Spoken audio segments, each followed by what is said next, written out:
I'd like to start today with a poem by poet-activist Marge Piercy titled Right to Life.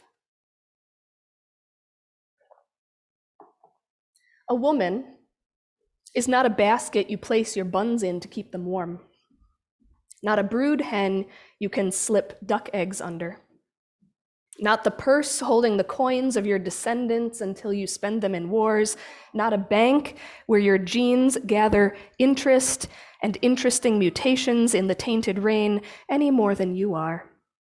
You plant corn and you harvest it to eat or sell. You put the lamb in the pasture to fatten and haul it in to butcher for chops. You slice the mountain in two for a road and gouge the high plains for coal, and the waters run muddy for miles and years. Fish die, but you do not call them yours unless you wished to eat them. Now you legislate mineral rights in a woman. You lay claim to her pastures for grazing, fields for growing babies like iceberg lettuce. You value children so dearly that none ever go hungry. None weep with no one to tend them when mothers work. None lack fresh fruit. None chew lead or cough to death, and your orphanages are empty. Every noon, the best restaurants serve poor children steaks. At this moment, at 9 o'clock, a partera is performing a tabletop abortion on an unwed mother in Texas who can't get Medicaid any longer. In 5 days, she will die of tetanus, and her little daughter will cry and be taken away. Next door, a husband and wife are sticking pins in the son they did not want. They will explain for hours how wicked he is, how he wants discipline. We are all born of the womb, and every baby born has a right to love like a seedling to sun. Every baby born unloved, unwanted is a bill that will come due in 20 years with interest, an anger that must find a target, a pain that will beget pain. A decade downstream, a child screams, a woman falls, a synagogue is torched, a firing squad is summoned, a button is pushed, and the world burns. I will choose what enters me, what becomes of my flesh. Without choice, no politics, no ethics lives. I am not your cornfield, not your uranium mine, not your calf for fattening, not your cow for milking. You may not use me as your factory. Priests and legislators do not hold shares in my womb or my mind. This is my body. If I give it to you, I want it back. My life is a non-negotiable demand. Here ends the poem. I want to speak today mostly about the importance of beliefs and ideas. I want to lift up a few examples of how insidious they can be when left to burrow unexamined in the unconscious mind. I want to give us all an opportunity to tease apart a few of the tangled threads of history and take a closer look at the impact they're having on our lives and our relationships today. And I'll do that in just a minute, but first I want to mention again that yesterday I was able to go down to Wyalusing and join our friends there for a day of recreational enjoyment and good company. This enormous park is nestled among the bluffs and effigy mounds, densely wooded, with plenty of habitat for animals as the annual bird migration passes through the area.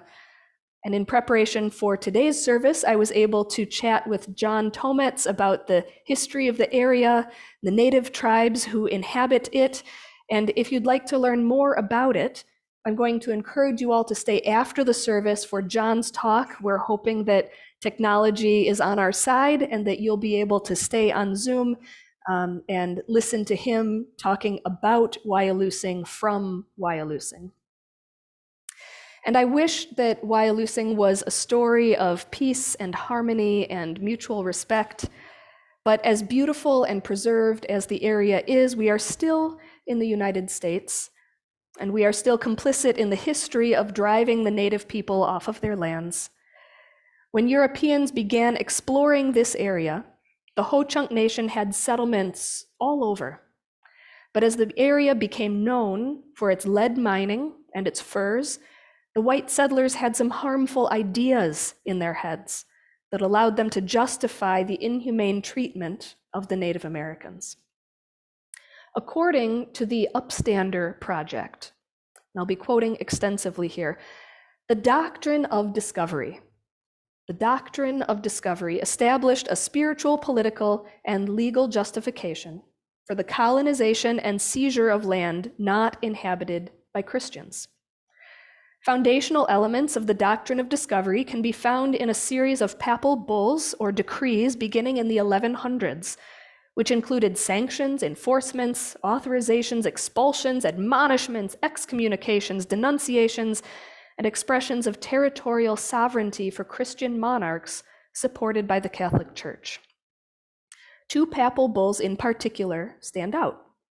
First, Pope Nicholas V issued Romanes Pontifex in 1455, granting the Portuguese a monopoly of trade with Africa and authorizing the enslavement of local people.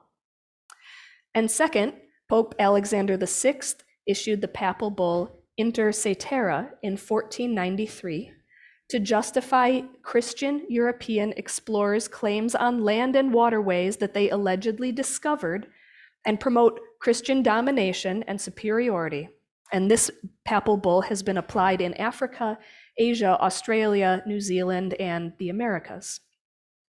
So basically what this doctrine of discovery says is that if an explorer proclaims to have discovered the land in the name of a Christian European monarch and plants a flag in its soil and reports his discovery to the European rulers and then returns to occupy it, the land is now his, even if someone else was there first.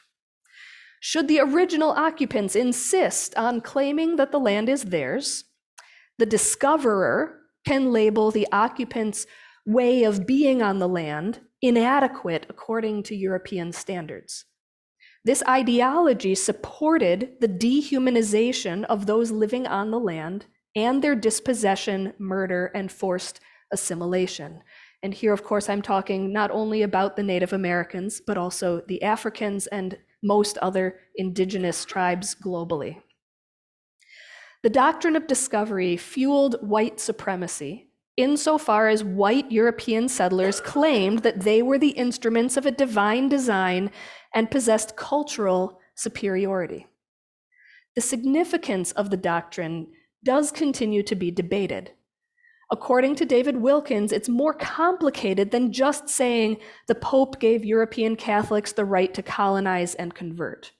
In reality, the absolute denial of native land rights was replaced less than 50 years later, when Charles V sought the advice of Francisco de Vitoria as to what the Spanish could legally and morally claim in the New World. Vitoria, in a clear rebuttal to the Pope and the discovery notion, declared that native peoples were the true owners of their lands. However, the idea had already taken hold. The doctrine of discovery was the inspiration in the 1800s for the Monroe Doctrine, which declared US hegemony over the Western Hemisphere, and Manifest Destiny, which justified American expansion westward, including to Wisconsin and beyond, by propagating the belief that the US was destined to control all the land from the Atlantic to the Pacific and beyond.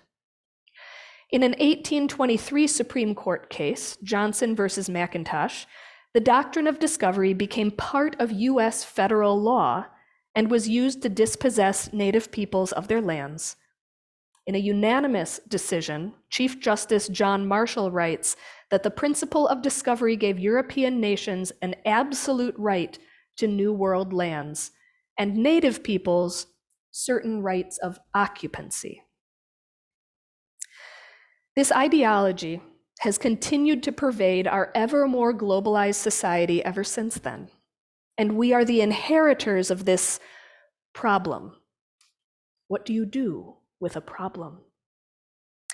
This problem, this ideology, it tells us that we have an absolute right to the lands, the waters, and everything they contain, with no obligation to share them, care for them, or steward them for future generations. This ideology tells us that those of European Christian heritage are inherently superior to those from other continents, and that human enslavement, treating other people like chattel livestock, is acceptable and justifiable in light of the arbitrary difference in genealogical or theological background. This ideology tells us that the ownership of another's body is not just a right, but a moral obligation of those who are superior to dictate what will be done to those who are inferior. It's an ideology that has poisoned our society as a whole and our ability to relate to one another for centuries. Bodily autonomy is challenged by these toxic notions of ownership. This can be seen starkly in the recent Supreme Court decision that overturns Roe versus Wade. It can be seen through the history of chattel slavery and the methodological genocide of Native Americans by colonizers over the centuries. These three issues of Roe versus Wade, slavery, and Native Americans may appear unrelated on the surface, but they all trace back to this common historical point of origin, the doctrine of discovery, which in turn was born out of the patriarchy, along with other mutated versions of Christianity after it was mutilated by empire. So what do we do with this problem?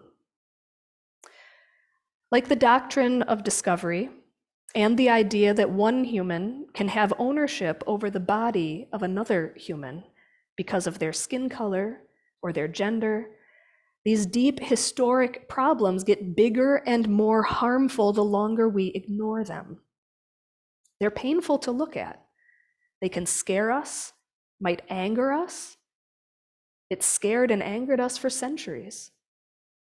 And as we have allowed those in power to turn away from acknowledging this history and this pain, these insidious ideas have worked their way into the fabric of American culture, into our governance, into our laws, our educational institutions, into finance, even into religion, until every system is designed to support the oppression of everyone who is not a white, straight, Christian, English-speaking, able-bodied male.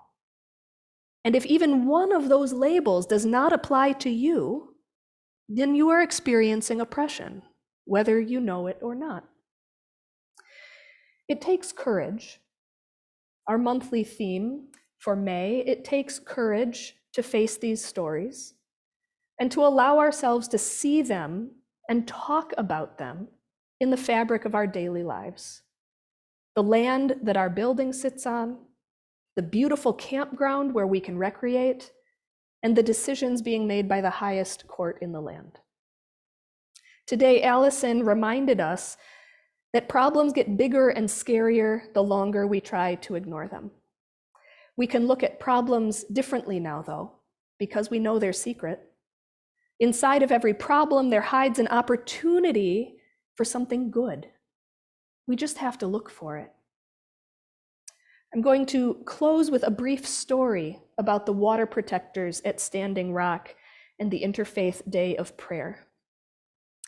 In November of 2016, back when the water protectors up at Oceti-Sakowin Camp up in North Dakota near Bismarck were camping out and protecting the water from the pipeline, the Keystone XL pipeline that was going through, the native elders of the tribe sent out a call for clergy of every faith to come all the way to North Dakota for an interfaith day of prayer, to pray for the water protectors, to pray for the water, to pray that the pipeline would be stopped and that the land and the animals and the people would all be protected. And so over 500 clergy of different faith traditions all flew on about a week's notice up to North Dakota, up to Bismarck, rented cars. Well, they ran out of cars, so they rented minivans and pickup trucks and whatever they had left over to drive out to Oceti-Sakowin. And it was a December morning, pretty balmy at 30 degrees for North Dakota. And these clergy, in a wide variety of garbs, garments, all gathered in an enormous circle on the hillside outside of the camp. And as the dawn was breaking over the hills of North Dakota, you could see mist rising up and making the whole camp soft. And the camp was full of RVs and tents and people who had set up shacks covered in tarps. And yes, there were also teepees. There were fires cooking food. All of your water and your food and fuel, firewood, everything had to be ported in from town because, of course, the government officials had cut off the water supply to the camp in an attempt to get the protesters to go home. But as we all gathered there in the dawn that morning, we had a copy of the Doctrine of Discovery.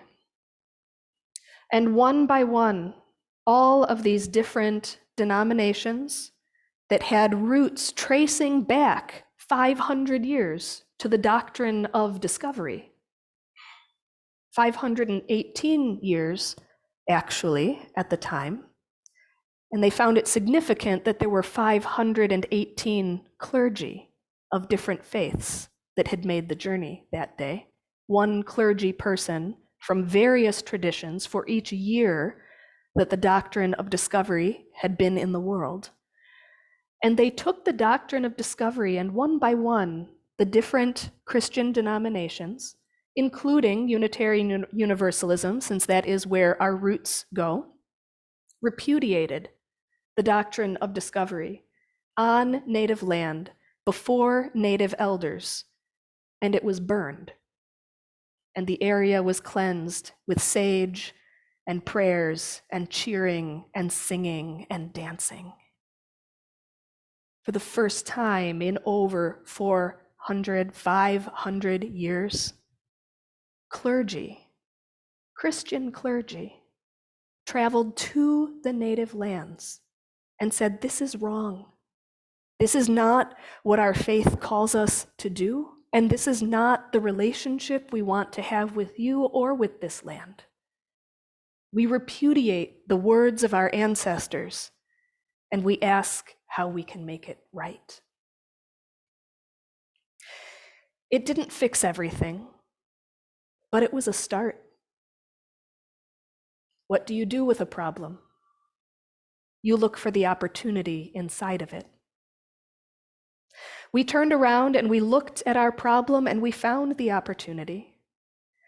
That day, may we take advantage of the opportunities that still lie before us in all of these situations and all of these relationships that still need mending.